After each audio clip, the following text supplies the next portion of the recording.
Hi friends, welcome to our channel Ravali talks. ఈరోజు vlog వచ్చేసి అయితే మా అమ్మమ్మ వాళ్ళ విలేజ్కి వచ్చిన అని చెప్పేసి లాస్ట్ వీడియో అయితే అప్లోడ్ చేసిన కదా, షార్ట్ వీడియో.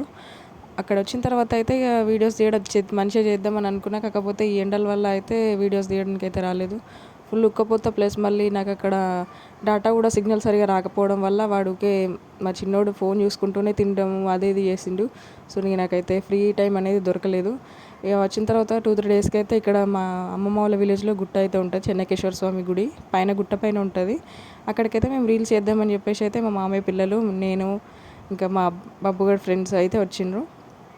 పైన అక్కడ మనకి పైన కనిపిస్తుంది కదా బ్లూ కలర్ గేట్, అయితే అదైతే చెన్నకేశ్వర స్వామి టెంపుల్. ఫస్ట్ అయితే మా బామర్ద చేసేది టెంపుల్, 2 years చేసిండు. లాస్ట్ ఫిబ్రవరి నుండి అయితే మానేసిండు. గుట్టపైకి ఎక్కడం దిగడం చాలా కష్టమవుతుంది. ప్లస్ మళ్ళీ ఏంటంటే కోతులు ఉంటాయి, కోతుల భయానికి అయితే ఒక్కడే వెళ్తాడు కదా, ఊకే బెదిరిస్తున్నాయంట, మళ్ళీ ఏమైనా చేసినా కూడా ప్రాబ్లం అవుతుంది కదా అని చెప్పేసి అయితే మానేసిండు. ఇక్కడ వచ్చేసి అయితే మనకి రథం అయితే ఉంది.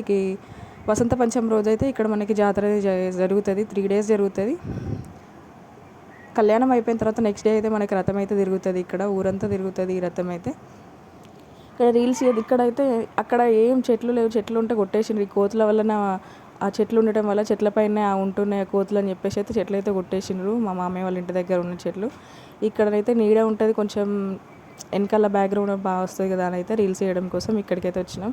ఇంతకుముందు కూడా ఒక 2-3 ఇన్స్టా రీల్స్ అయితే చేసినాం ఇక్కడ మేము. అవి కూడా ఇన్స్టాగ్రామ్లో అప్లోడ్ చేసినాం ఆల్రెడీ. ఇక్కడ వచ్చేసి పుట్ట కూడా ఉంటుంది మనకి, ఇక్కడ లెఫ్ట్ సైడ్లో ఉంది కదా పుట్ట, అక్కడ మీకు కనిపిస్తుంది. ఇక్కడికే వస్తారు నాగుల పంచమి అప్పుడు కూడా. ఇక్కడ చాలా బాగా జరుగుతుంది జాతర అయితే, 3 days మంచిగా జరుగుతుంది. రథం తిరిగేటప్పుడు కూడా కోలలు వేసుకుంటూ చాలా బాగా చేస్తారు. ఊరంతా కూడా మంచిగా యూనిటీగా చాలా బాగా సెలబ్రేట్ చేసుకుంటారు జాతర అనేది. ఇక్కడ రీల్స్ చేసినాం కదా, రీల్స్ చేసి ఇంటికి అయితే వెళ్ళిపోయినాము. అక్కడ ఒకటేసారి టేక్ అయితే ఏ రీల్ కూడా కాలేదు మాకు. చూడండి, ఈ రీల్ అయితే చేసినాము, 3 reels చేసినాము. అవి ఒక్కొక్క టేక్లో అయితే ఏది కూడా రాలేదు. ఒక 5-6 times చేయడం వల్ల మాకైతే 2 hours టైం పట్టింది.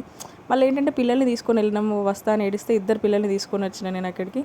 వాళ్ళు ఏడవడము, వాళ్ళు చాక్లెట్ కావాలంటే మళ్ళీ అక్కడికి రోడ్ పైకి వెళ్ళి షాప్కి వెళ్ళి అది కొనియడము, అవి తీసుకొని వచ్చి మళ్ళీ ఇక్కడికి వచ్చి మళ్ళీ ఒక రీల్ చేయడము, ఇదే టైం అయితే సరిపోయింది. ఆ ఎండకైతే 2 బాటిల్ వాటర్ అయితే అయిపోయినాయి, అంటే 2 liter బాటిల్స్ 2 bottles అయితే ఖతం అయిపోయినాయి. తర్వాత అయితే మా పింటిగంటతో అయితే ఒక రీల్ చేసిన, చిన్నోడితో చేద్దామని చేసేసరికి అది వాడు కరెక్ట్ చేయట్లేదు. మళ్ళీ చాక్లెట్ తిన్నాడు కదా, షర్ట్ పైన అయితే మొత్తం చాక్లెట్ అయితే పడేసుకున్నాడు. ఇంకా అది బాగా రాదు కదా అని చెప్పేసి అయితే అది అప్లోడ్ చేయలేదు. నెక్స్ట్ నేను సింగిల్గా కూడా సోలో రీల్ అయితే ఒకటి చేసేసిన. తర్వాత మా మామయ్య కూతురుతో ఇద్దరు పర్ఫార్మెన్స్ ఇచ్చినాం. తర్వాత గ్రూప్ అయితే చేసేసినాము. తర్వాత అయితే ఇంటికి వచ్చేసిన తర్వాత ఈవినింగ్ పూరి అయితే చేస్తున్నది మా చిన్నత్తమ్మ. అమ్ములు అయితే పూరి కాలుస్తున్నది, అన్నిట్లలో హెల్ప్ చేస్తుంది పాపంతోను వాళ్ళ మమ్మీకి. తర్వాత వాడు ఏంటంటే మా చిన్నోడు పూరి చేస్తుంటే పూరీలు తీసుకొని వచ్చి అమ్ములకి కాలవడం కోసం అయితే అక్కడ నుండి తీసుకొని వస్తున్నాడు. పూరీను రైస్, మామిడికాయ రసం, దాని కాంబినేషన్ పూరికి. ఎంతమందికి ఇష్టం మామిడికాయ రసం అనేది కామెంట్ చేయండి. మాకైతే ఎండాకాలం వచ్చిందంటే ఒక 4-5 times అనే కంప్లీట్గా తింటాము ఈ పూరి విత్ మామిడికాయ రసము. చాలా బాగుంటుంది జ్యూస్, మామిడికాయ జ్యూస్. ఉత్తగా కూడా తాగొచ్చు, కాకపోతే పూరి కాంబినేషన్లో అయితే చాలా బాగుంటుంది. చూసిండ్రు కదా, వాడైతే 2 చేతులలో తీసుకొని పోయేది ఇస్తున్నాడు అమ్ములకి వేయమని చెప్పి. ఒకటేమో పూరి మొత్తం ఇట్లా చేసేసిండు. నేను అందులో మూకుళ్ళు వేస్తా అని చెప్పేసి అయితే వాడు అంటున్నాడు. లేదు అది ఆయిల్ పైన పడుతుంది రా, వద్దు అన్నా కూడా ఉంటలేడు. చూడండి ఇట్లా యాక్టింగ్ చేస్తున్నాడు, అంత యాక్టింగ్ వాడి చేసేదంతా. పూరీలు అయితే అలాగా అలవడం కోసం అందులో చాటలు అయితే వేసేసి వెళ్ళిపోయాడు. ఇక తర్వాత తినడం కోసం అయితే కూర్చున్నాం. అది మామిడికాయ జ్యూస్, ఇటు పూరి. ఎంతమందికి కాంబినేషన్ ఇష్టం అనేది అయితే కామెంట్ చేయండి. తర్వాత అమ్ములు అయితే ఫోన్ చూస్తున్నా, తినమంటే నాకు ఆకలేయట్లేదని చెప్పింది. Please subscribe my channel Ravali talks.